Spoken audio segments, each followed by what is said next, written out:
So I got invited to this party. It was a Friday night, and Frank said, "Why don't you come? It'll be fun."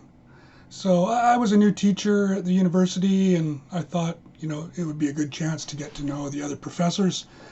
And it it started out okay. People were dancing, university professors dancing. Not a good sight. I almost left at that point, this kind of thing. I don't know. It's not my scene. Kind of disturbing. But yeah, I stayed, and pretty soon people started bringing out their rubber chickens. And I thought, this is pretty weird. But Frank said, "Come on, why don't you try it?" So I did. I was trying to fit in. And I found out I liked it, and I'm hooked now. I can't stop. And Kentucky and I have been together for about 5 years now. So we're always travel on the train together. We teach classes together.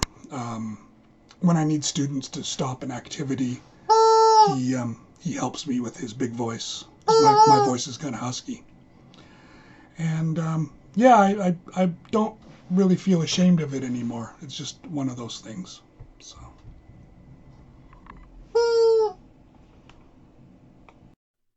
There's a new phenomenon hitting university education around the world, and I'm not talking about AI or ChatGPT, but it is something that is disrupting classrooms on every continent.